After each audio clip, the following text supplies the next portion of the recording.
Hello friends, इस video में हम समझेंगे कक्षा 10th के चैप्टर 1 की प्रमेय 1.3। तो दोस्तों, इस प्रमेय को शुरू करने से पहले मैं बता देता हूँ आपको कि ये प्रमेय कंफ्यूज करती है, इसलिए इस प्रमेय के हर एक स्टेप को ध्यान से देखिएगा, वरना हो सकता है ये समझ में ना आए। और मैं कोशिश करूँगा कि आसान तरीके से मैं इसे समझा पाऊँगा। फिर भी अगर बाई चांस आपको इसमें कुछ समझ में नहीं आता है तो आप मुझसे कमेंट करके पूछ सकते हैं, ठीक है। तो आइए शुरू करते हैं। प्रमेय में हमें दिया है, मान लीजिए p एक अभाज्य संख्या है। यदि p a स्क्वायर को विभाजित करती है तो p a को भी विभाजित करेगी, जहां a एक धनात्मक पूर्णांक है। तो यहाँ प्रमेय में हमने दिया है कि a स्क्वायर को p विभाजित करता है, ठीक है। इसका मतलब है कि p a स्क्वायर का एक अभाज्य गुणनखंड होगा, और a स्क्वायर को विभाजित करता है, इसका मतलब a एक भाज्य संख्या होगी, ठीक है। जैसे हम यहाँ पर एक एग्जाम्पल ले लेते हैं, ठीक है। एक भाज्य संख्या है 15, ठीक है। 15 का एलसीएम लेंगे तो ये आ जाएगा 3 पंजे 15 और 5 एकम 5, ठीक। तो ये इस तरह से हम लिखेंगे 15 बराबर 3 गुणा 5, जहाँ पर ये एक भाज्य संख्या है और ये दोनों अभाज्य संख्याएं हैं। तो ऐसे ही हमें जो क्वेश्चन में दिया है ए, ठीक है। तो ए स्क्वायर हमें दिया है, ए स्क्वायर का मतलब है यहाँ पर कोई भी अभाज्य गुणनखंड आएंगे, ठीक है, जिनको हम P1 और P2 P3 मानेंगे, इस तरह से मानेंगे, और इसके बीच में लास्ट में आएगा Pn, और इसके बीच में कहीं ना कहीं ये P होगा, ठीक है। क्योंकि अगर ए स्क्वायर को P विभाजित करता है, इसका मतलब है P जो है ए स्क्वायर का एक अभाज्य गुणनखंड होगा। जैसे यहाँ पर हमारे पास अभाज्य गुणनखंड आए 15 के 3 और 5, तो इस 3 से ये 15 पूरा पूरा विभाजित होगा, और इस 5 से भी ये 15 पूरा पूरा विभाजित होगा। मतलब जो अभाज्य गुणनखंड आते हैं उन सब से ये जो हमारी संख्या होती है ये विभाजित हो जाती है। तो इसका मतलब है कि ए स्क्वायर की ये जो अभाज्य गुणनखंड आएंगे, इसमें भी एक संख्या P होगी, ठीक है। ये P होगी क्योंकि ए स्क्वायर P से विभाजित हो जाता है, तो इसका मतलब इसके बीच में कहीं ना कहीं P आता होगा, ठीक है। तो हम इसे थोड़ा सा अलग तरीके से हल करेंगे। अब हम इसे लिख लेते हैं, ठीक है। तो यहाँ पे हम मान लेते हैं, माना ए के अभाज्य गुणनखंड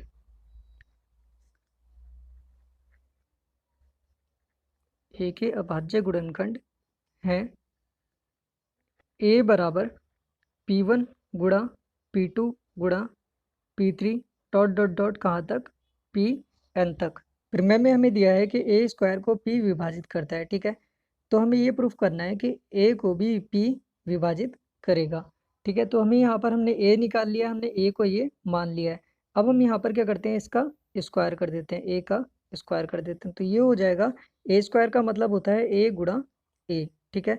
तो इसका मतलब है कि a का मान हमने क्या माना, ये, तो इसकी भी 2 बार गुणा हो जाएगी। तो इसको हम लिख देंगे P1 गुणा P2 गुणा P3 डॉट डॉट डॉट कहाँ तक, Pn तक। एक बार हो गया पूरा, एक बार और आ जाएगा, ठीक है। P1 गुणा P2 गुणा P3 dot dot dot Pn तक। तो यहाँ पर हमें क्या मिल गया, यहाँ पर हमें ए स्क्वायर के अभाज्य गुणनखंड मिल गई है, ठीक है।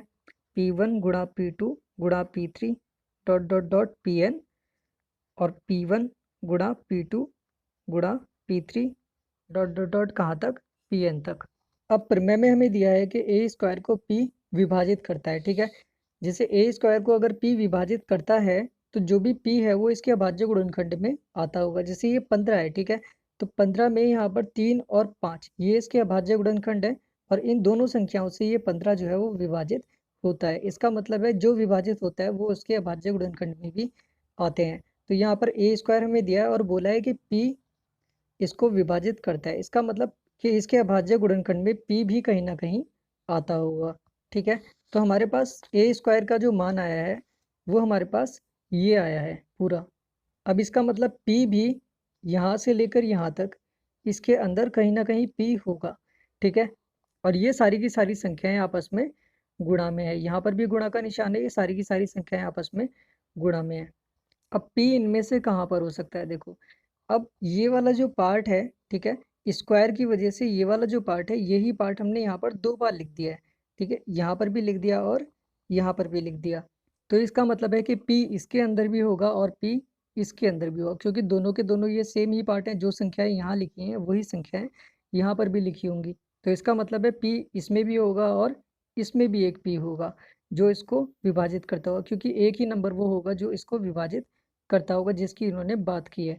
ठीक है, तो वो इसके अंदर भी होगा और इसके अंदर भी होगा, क्योंकि अगर इसके अंदर नहीं हुआ तो यही चीज़ हमने यहाँ पर भी लिखी है, तो इसके अंदर भी नहीं होगा। इसका मतलब इसमें भी है और इसमें भी है वो संख्या।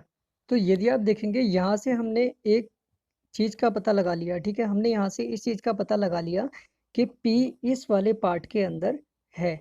अगर आप ध्यान से देखेंगे तो a का जो मान है, ठीक है, a का जो मान है वो यही है। ठीक है, तो a के इसके अंदर अगर p आता है तो इसका मतलब है कि इस नंबर के अंदर भी कहीं ना कहीं p आता होगा। ठीक है, इस पूरे नंबर के अंदर अगर p आता है तो ये a के अभाज्य गुणनखंड है। तो जैसा मैंने आपको बताया था कि जो अभाज्य गुणनखंड होते हैं उस हर एक नंबर से अगर हम इसे भाग देंगे तो वो पूरा पूरा विभाजित हो जाता है। तो इसके अंदर p है तो इसके अंदर भी एक p होगा, वही p होगा, क्योंकि यही नंबर हमने यहाँ पर भी लिखा है। तो इसके अंदर p है तो वो इसका एक अभाज्य गुणनखंड है। तो इसका मतलब है कि इस p से ये a भी विभाजित हो जाएगा। ठीक है, तो ये हो गया इसको समझने का तरीका। अब हम देख लेते हैं इसे लिखना हमें कैसे है। ठीक है, तो इस प्रमेय का जो लिखने का तरीका होगा वो कुछ इस तरह होगा कि हमें दिया है कि p a स्क्वायर को विभाजित करता है, इसलिए अंकगणित के आधारभूत प्रमेय के अनुसार p a स्क्वायर का एक अभाज्य गुणनखंड है। जैसा कि मैंने आपको यहाँ पर बताया था कि जो संख्या भाज्य संख्या होती है और उसको कोई संख्या विभाजित कर देती है, जैसे p विभाजित कर देती है, तो वो इसके अभाज्य गुणनखंड में भी होगा। ठीक है, और इसके बाद हमें लिखना होता है परंतु अंकगणित की आधारभूत प्रमेय की अद्वितीयता के गुण का प्रयोग करने पर हम पाएंगे कि a स्क्वायर के गुणनखंड ये हैं। ठीक है, केवल आधा ही पार्ट लिया, जैसे मैंने आपको यहाँ पर बताया था कि इसमें भी p कहीं ना कहीं आता है। ठीक है, तो यहाँ पर इन्होंने आधा ही पार्ट लिया, अद्वितीयता का प्रयोग किया। अद्वितीय का मतलब है कि इसमें हमने दो बार प्रयोग नहीं किया। जैसे ये 15 है, ठीक है, 15 का अगर स्क्वायर किया जाए, ठीक है, 15 का अगर स्क्वायर किया जाए तो ये आ जाएगा 225। ठीक है, अब आप 225 का एलसीएम निकालेंगे तो ये जो हमें संख्याएं हैं ये दो बार मिल जाएंगी। ठीक है, जैसे यहाँ पे हम 225 करेंगे, अब इसको हम काट के देखते हैं, ये 3 से कट जाएगा, 3 सत्ते 21 और 3 पंजे 15। ठीक है, ये भी 3 से कट जाएगा, 3 दूनी 6 और 3 पंजे 15। 5 5 से कट जाएगा, 5 पंजे 25 और 5 एकम 5। तो यहाँ पे हमने क्या किया, स्क्वायर करा, जैसे हमें यहाँ पर स्क्वायर मिला था पहले से। ठीक है, तो यहाँ पे हमने 15 का स्क्वायर कर दिया, तो ये जो संख्याएं थी ये हमें दो बार मिल गई। 3 हमें यहाँ दो बार मिल गया और 5 हमें यहाँ दो बार मिल गया। ठीक है, तो इसको हम कुछ इस तरह से भी लिख सकते हैं कि 3 गुणा 5 और 3 गुणा 5। तो ये संख्या हो गई, ये संख्या हो गई, दोनों की दोनों सेम है। तो यहाँ पर कितनी बार नंबर आया है इस बात से मतलब नहीं है, यहाँ पर कितने नंबरों का प्रयोग हुआ है ये चीज होती है अंकगणित की आधारभूत प्रमेय की अद्वितीयता। ठीक है, तो यहाँ पर हमें कौन कौन से नंबर यूज हुए, 3 का प्रयोग हुआ है और 5 का प्रयोग हुआ है, मतलब रिपीट ना हो। ठीक है, जैसे यहाँ पर 3 द्वारा से आ गया, 5 द्वारा से आ गया, तो जो नंबर रिपीट हुए हैं उनको हटा देंगे और केवल इनको हम ले लेंगे। ठीक है, तो जैसे यहाँ पर हमारे क्वेश्चन में भी यही हुआ था कि ये पूरा का पूरा नंबर गुणा में हमने यहाँ पर लिख दिया था, तो इनमें से हमने कितना लिया, सिर्फ एक ही नंबर को लिया। ठीक है, इसमें से यहाँ पर हमने सिर्फ इसी को लिया। यहाँ लिखा है ना कि गुण का प्रयोग करने पर हम पाएंगे कि ए स्क्वायर के अभाज्य गुणनखंड ये हैं, सिर्फ एक ही लाइन है। ठीक है, और जो गुणा में सेम टू सेम ये था उसको हमने नहीं लिया।